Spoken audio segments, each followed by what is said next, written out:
everybody, welcome back to the main stage at RuneFest again. Who's here to see something about our old school? Okay, this is going to be tough because this is going to be the only time I think I'm going to have to use notes because there's so many of them. Here we go. I wanted to get all of them. We're going to fill this stage with all of the old school development team. And they're going to be here telling you everything that they have planned and everything that they're doing for you guys to make sure you're enjoying the game. We have Mod Ash, Mod Matt K, Mod Kieran, we've Ian, Mod Archie, Mod Ghost, Mod Alfred, Mod John C, and Mod Ronan all coming to the stage. Can you give them a shout?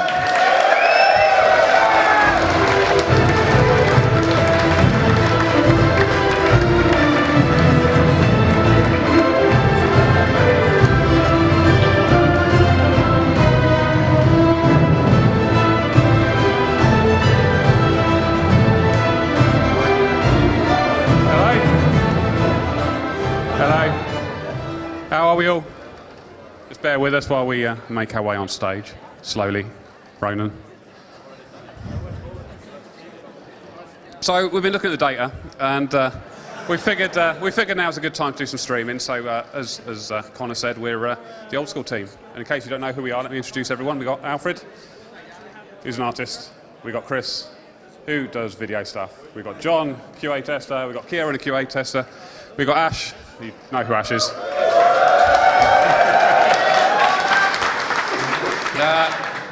Ian, who's our engine developer. Ronan, we don't know what he does yet.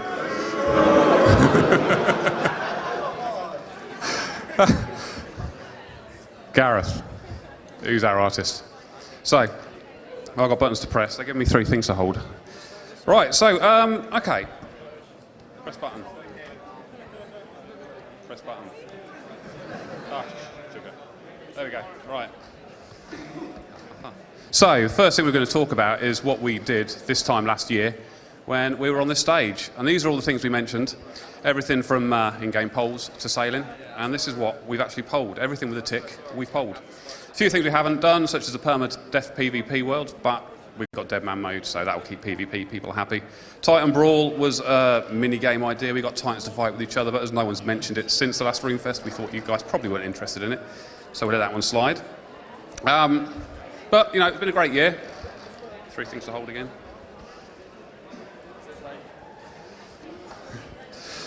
It's been a great year. We've had all sorts of things happen. We've had free-to-play. We've had the Grand Exchange, Achievement Diaries. Alfie's come back, wherever you are. We've had Mod Day join us, and Kieran as well has all joined us. But it hasn't all been great. We've had Mod Days had to go, and Krista and Dan both left as well. We've also had DDoSing's always been a constant problem, although it's getting better, and the splashing stuff took a long time to resolve, but it's done now, which is great. This ain't working at all. So the biggest thing we had last year was free-to-play. You should all remember this graph. When we talked about free-to-play, we came out with projections on what we thought would happen. Now, what we think is only fair to do now is to actually show you what did happen with free-to-play. We have this lovely graph come up here, and as you can see, we got a lot more players from free-to-play than we ever thought we would get. We also saw a second bump in growth as well, which came from the summer updates. Stuff such as the tournaments and the Slayer stuff. Now, what we hope to do over the next year and coming years is to make more of those little bumps, and we do that by making the content that you want to play. And the more bumps we get, the longer the game will last, and the longer you can play the game that you love. The first way we're going to do this is data, by the way. First way we're going to do this is we gave you a survey, asked you what you wanted to play, and as you can see here, it's quite clear you want lots of skilling content. Even when we broke it down into different groups of players, for example, people who play the game an awful lot and clan members as well, it's still quite clear you want lots of skilling content. The different groups made no difference whatsoever. So we've got skilling content to talk about later on. The other thing we looked at as well was we came up with a whole list of rules about how we should develop to make the game what you want it to be. And we broke it down into this one simple thing. Effectively, if it was 2007, if we wouldn't do something then, we shouldn't do it now. You play the game because you like the game as it was back then, and we need to make sure we stick with those principles. So if this is going through our mind every time we make content, then hopefully you will love the content that we make. So the other stuff to look at as well, there's a lot of existing content in game that we need to have a look at. Things, for example, like dead content, hence the dead stuff. We need to look at mini games. Do we revive all the mini games? Do you play the mini games? Do you not play the mini games? We need to look at why you don't play it. And just because it's dead content doesn't mean we have to make it alive again. We could put the effort in elsewhere. But the way we're going to do that more than anything is to give you brand new content. Content which is brand new to Old School, brand new to RuneScape. And Gareth, our mate, is going to take you through the new continent. Have a button. Hello. So, some time ago, probably around 18 months now, we pulled an expansion to the game. What this intended to do was expand the existing landmass by 50%, introduce new skilling, PvP, PvM, and lore content. You'll get new rewards, which would not only complement the existing rewards, but provide you with a much more engaging experience.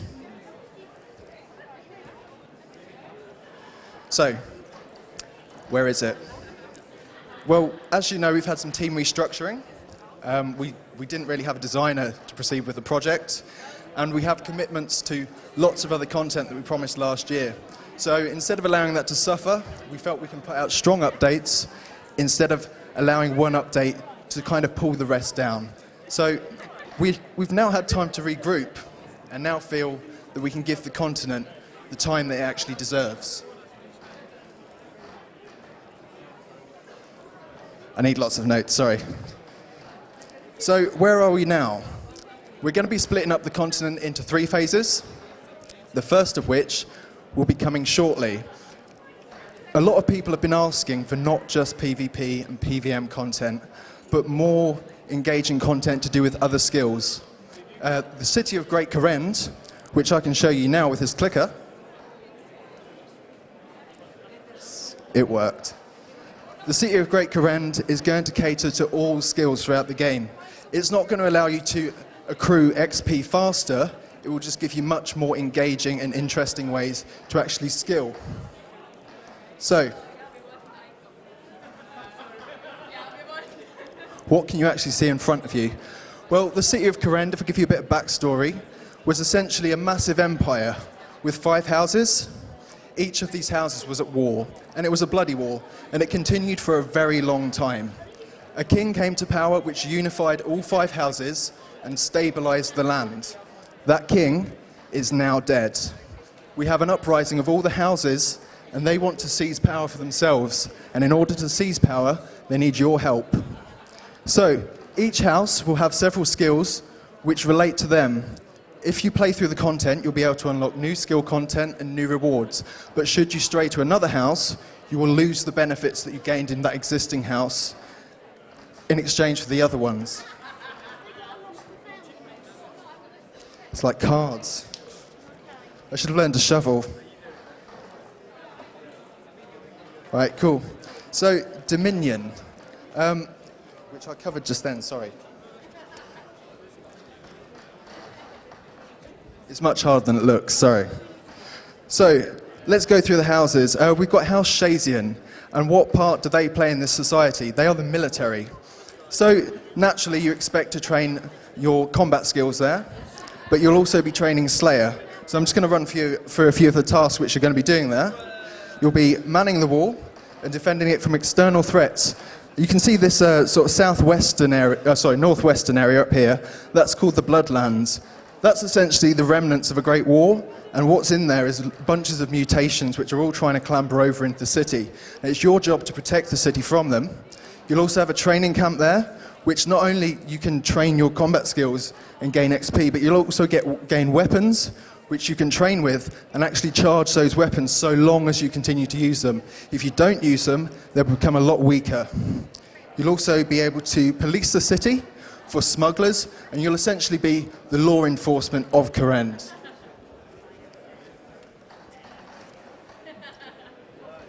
Now, House Arceus, that is the magic family. You can see them down here with this big glowing green lake of souls. That is their citadel on top of that, and they're essentially the spirituality of this society and the magic, and it's dark magic. So what you'll get with this is a new spellbook, and you'll be able to use soul and blood runes to gather bones from various monsters and resurrect them using spells for one time only, so you can use them in combat. You'll also be able to go into a library and discover lost lore, which is basically for people out there that like lore and expansion to the story. You'll also be able to use new altars, and you'll be able to access secret routes throughout the city to spy and pass on information in order to gain new rewards to other houses. So farming, hunting and crafting will be dealt with by House Hosidus, which is up here in the northeast, which is essentially a giant farmland. I'll cover a few of those rewards. You'll obviously get new crops, but you'll also be able to use magic with your crops, and you'll be able to tame living plants and harvest the rewards from those. So it's again a way to give you new and interesting, unusual ways to use farming, but not actually give you XP at an accelerated rate. You'll also have new farming methods like scarecrows and aids, which can actually work your plots for you, but obviously you'd have to invest time in getting those aids in the first place. You'll also get new cooking recipes and new NPCs to hunt and new craftable items.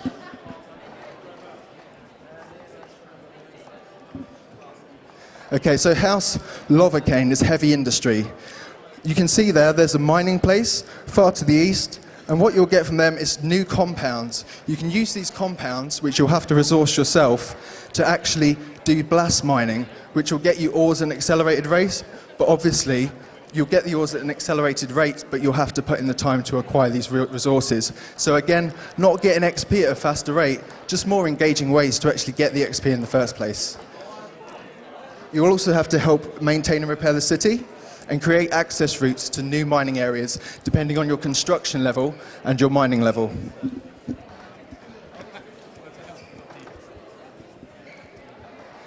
Finally, House Piscarilius. This is going to be the entrance to Kourend. You can see there's a dock down there, a rough dock, but it's a dock nonetheless, where you'll have to arrive on the island, and it's kind of like a shanty town. It's very impoverished, because it's been essentially corrupted by crime through the pirates. So what will you be able to do here? It will mainly cater towards fishing and thieving. So you'll be able to travel out to sea to do deep sea fishing. You'll also later on, as we release more content, be able to transport yourself to other areas of the island as you unlock content with this particular house. You'll be able to align yourself to the pirate underworld to thieve, smuggle and rob. You can also repair boats, nets, maintain docks, and, I've already said that, land on areas of the new continent. So as you can see, there's lots in there. Matt's basically mapped out a design for all of this, and you can see through various updates the art style of the game is becoming more optimized. So myself and Alfred will be developing it over the next few months, and we'll be able to update you regularly on how it's being developed, because we've actually split it down into 3 phases. I'll cover phase 2 and 3 quickly as well, but very briefly because they've not been designed as concisely yet.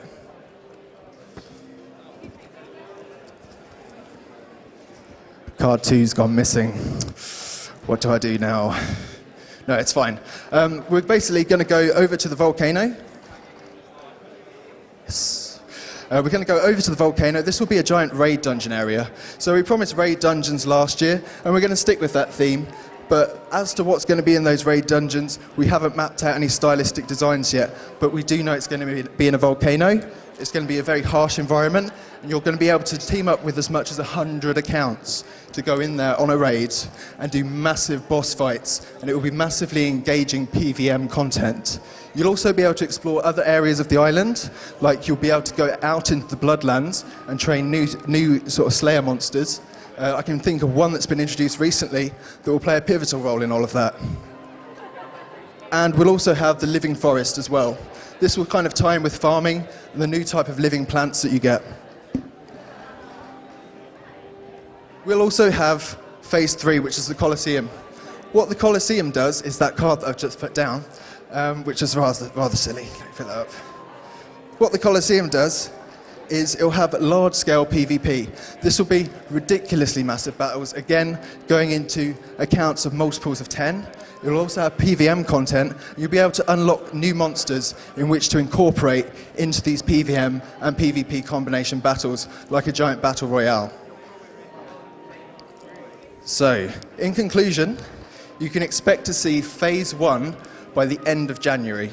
So it's going to be a mammoth task for us to complete this, but we hope that you all enjoy it as much as we enjoy making it. Thank you.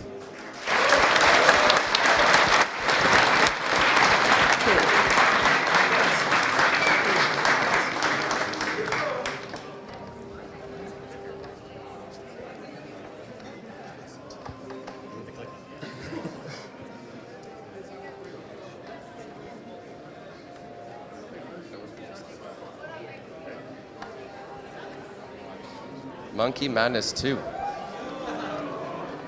Come on. All right. If we asked you what your favorite quest in Old School was, chances are a good chunk of you would say Old School or say Monkey Madness, right?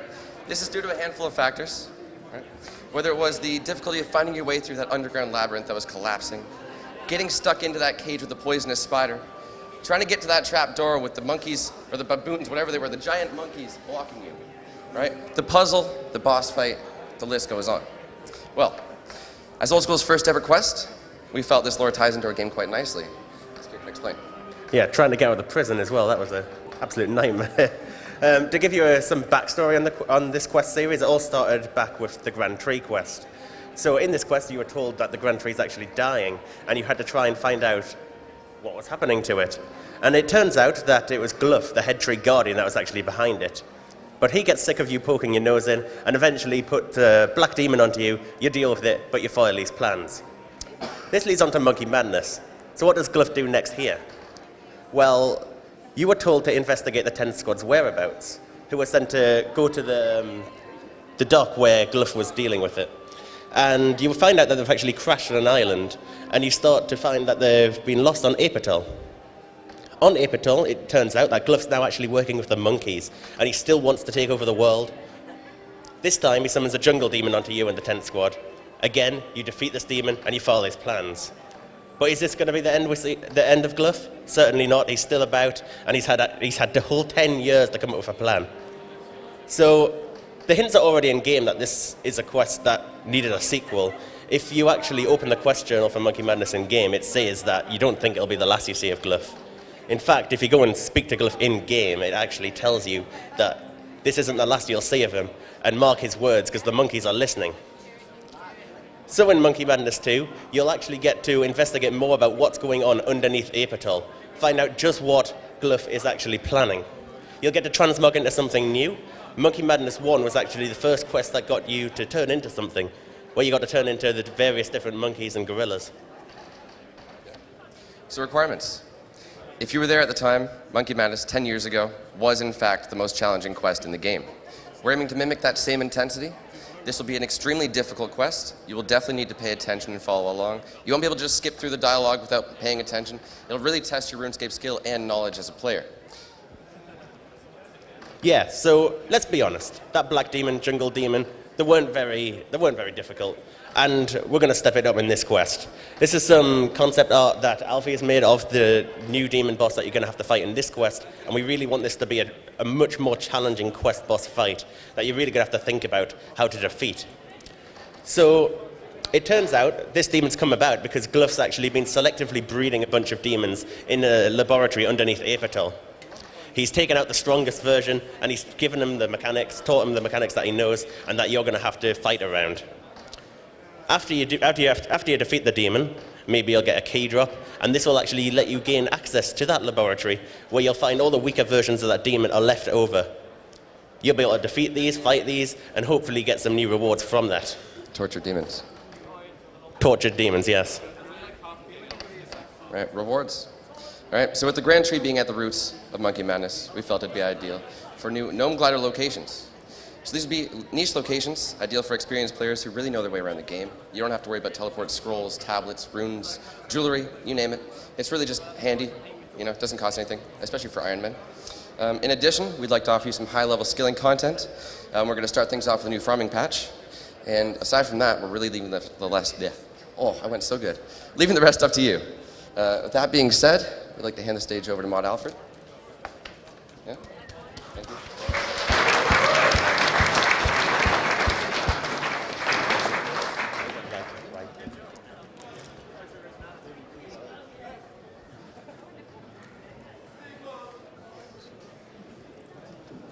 So, as you can see, the Fight Caves expansion. So, who is Jad? Jad is the last boss that you fight in the Fight Caves. Fight Caves consist of 63 challenging waves. Fight Caves are located underground in a volcanic dungeon in Karamja, if you didn't know, anyway. So, this piece of content was made in 2005, and whilst it was being put through QA, the team really did struggle to defeat Jad. Yeah, they didn't have Kieran back then. So Jad was definitely the strongest boss back then, and arguably still now. If you've managed to kill Jad, you'd be awarded with a fire cape. This cape is widely known and used, and people know instantly how you got it and that you are a player not to be messed with. So I know Jad is already quite popular within the community, and many of you high-level, even low-level players have got a fire cape.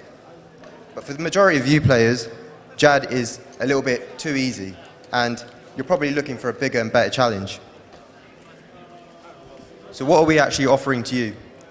Well, we're giving you new creatures, a new environment to go deeper into the Fight Caves, new mechanics, several waves of Jad, and a meaner, stronger, deadlier looking Jad 2. So obviously, after you've braved and conquered every oncoming deadly wave, which I don't think anyone will for the first month, or I don't really want anyone to, I want it to be really hard, you'll be rewarded with a new best in slot cape. We don't know which cape yet, but it could be a range magic or a new better melee cape.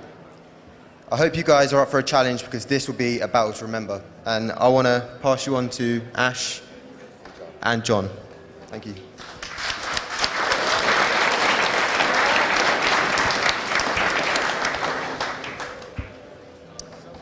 So after that combat update from Alfred, we have another skilling update here. This is a skilling update set in the abandoned and desolate reaches of Zaya, pun intended.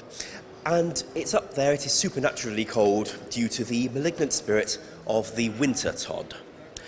Now the mages of the city of Kurend, the Archaeos clan, they go up there to try and drain its power.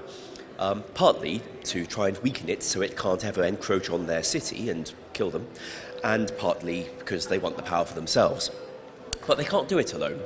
It requires things they can't do. They need skillers. They need people who are really quite good at fire making. Find me a use for fire making. They need people to go up there and stoke their braziers and chop the wood, treat the wood with potions that they'd have to make to make it able to burn in the intense cold up there, and keep the fires burning so that the Wintertodt is weakened. They need people who can do the smithing and crafting required to keep their braziers repaired in the intense cold. They'll need other supplies as well, and they'll need their defences keeping repaired as the cold degrades it. Now the aim is that when you're doing all this to support them, you will of course gain XP.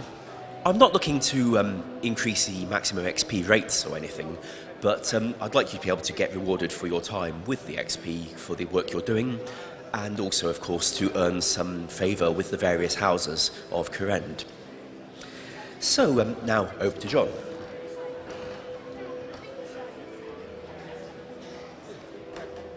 Construction. Let's be honest, it's not a very popular skill. It's very expensive, quite tedious to train, and the benefits kind of stop at level 75 with the Gilded Altar. So we'd like to inject some new life into it with a couple of new rooms. But before I talk about those, I'm going to hand you back over to Ash, who's going to run you through a technical change that we'd like to make your quality of life in your own home just that little bit easier. Yes, now with new rooms, and you might be able to tell from the picture that there's some teleport features coming from this lot, you might want to redesign your houses a little to integrate them. And redesigning a house is quite a faff, especially if you've got to do things like delete your chapel and rebuild it and its gilded altar somewhere else. That's not something to do lightly. So to help you redesign your house, if you should wish to, we'd like to give you a house building menu. It's not very exciting, But the idea is that you'll be able to see your whole house layout all in one place on your screen, and you'll be able to add rooms there, delete rooms there, and I'd like you to be able to move almost any kind of room from place to place without having to delete it and recreate all the furniture. Now, we've already let you do that for the menagerie and the construction, the costume room, but but I'd like you to be able to do it for almost anything. I think that would be a fairly big help. Now, I don't want to change the feel of how you build your house. I like going from room to room, adding furniture at the hot spots and having new rooms appear where I put them. And I don't want to take that away. So this will just be an optional new way of moving your rooms or creating your rooms. The old way will be there as well. And this, by the way, will let us solve one of the long-standing problems we've always had, which is that if you go and build yourself 2 rooms with no external doors facing each other, then there's no way of ever deleting them again because you can't get back in to click on the hotspot. And that's kind of embarrassing, so I'd like to solve that, and I think this menu will do it. Anyway, that I hope will make things a lot easier for you when you come to add the 2 new rooms.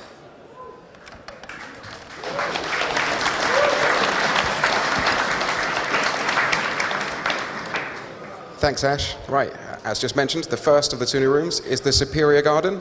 You've got a garden, a formal garden, and as the name suggests, this one's going to be superior. It's filled with all the little features you've been asking for over the last few years. You can have a fairy ring, a spirit tree, and if you like trimming bushes, Weiss in the Garden will help you make some bosses into bushes and have them on display. We've got a pool in there as well. If you jump in that, it will restore your stats, special attack, and your run energy. And that's just the start of it. We've got a couple of hotspots available, so any other requests, send them over our way. And I need the clicker. The Achievement Gallery. This one requires 80 construction, and the design might be familiar. I posted it on the forums a couple of months ago. The big draw of this room is going to be the altar for changing spellbooks. It's a real chore, having to head to Lunar Isle or go to the Desert Treasure Pyramid, but why not do it in your own home? If you've got the cash, you will be able to. You can have either a lunar altar, an ancient altar, or even one that combines the 2. We've also got achievement logs. You've got the clue scroll counters available at the observatory, the boss log on the Ring of Wealth, and the Slayer log on the Slayer Ring. We're going to combine all 3 and have them visible in your house, and so your friends can come over and see how good or bad you are at PVM. Mounted skill capes. It speaks for itself, really. Mount a skill cape, quest cape, music cape, diary cape, or even a max cape once it's out in a couple of weeks. Just show off how awesome you are. Jewelry box. You've already got mounted glories for teleporting around. There's loads of other teleportation jewelry. You've got the combat bracelet, the skills necklace, the ring of dueling, etc. Stick them all in a jewelry box, have unlimited teleports. A boss layer display case, finding a use for those tiny little jars that I've been throwing into drop tables for the last couple of years. I'm sure Alfie is really looking forward to redesigning those boss layers in a tiny little display case that animates nicely for you and just sits in the corner and looks awesome. And finally, the skill cape carpet. If you've got all the 99s, you can cut up a little piece of your skill cape, create a rug, just a mosaic of all the skills that you've mastered. Hopefully you'll be seeing them soon, but that's it from me. And I'm going to hand you over to Ian and Ronan to talk about Dead Man Mode.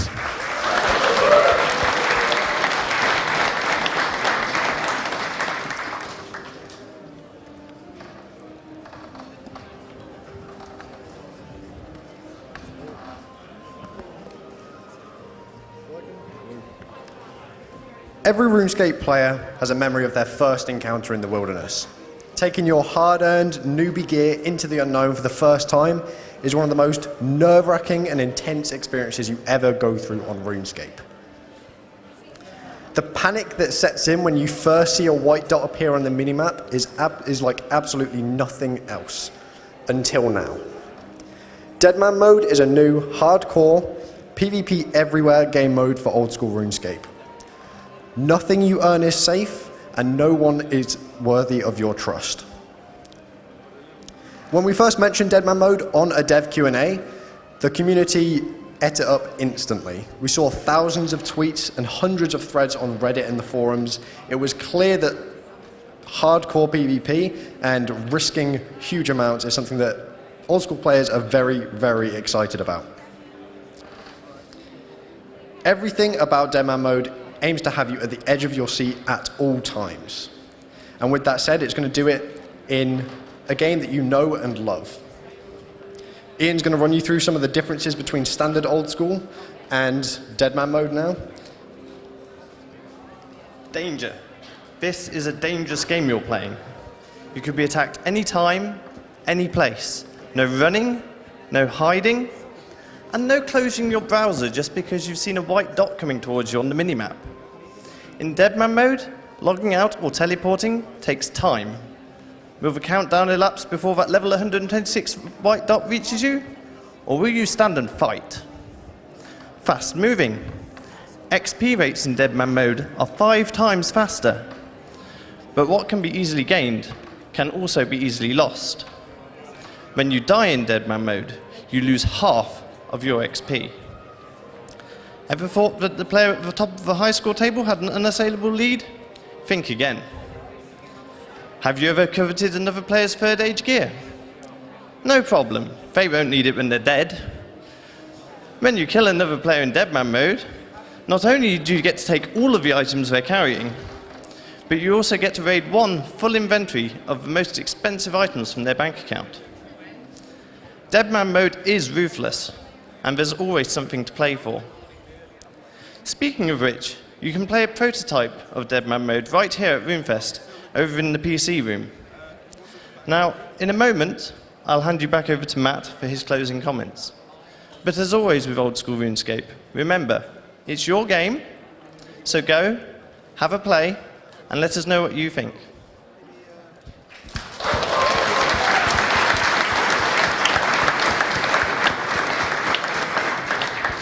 So yeah, I think we're going to have a good year next year. I think we've got some cool stuff coming out. I mean, Monkey Madness too, that's great.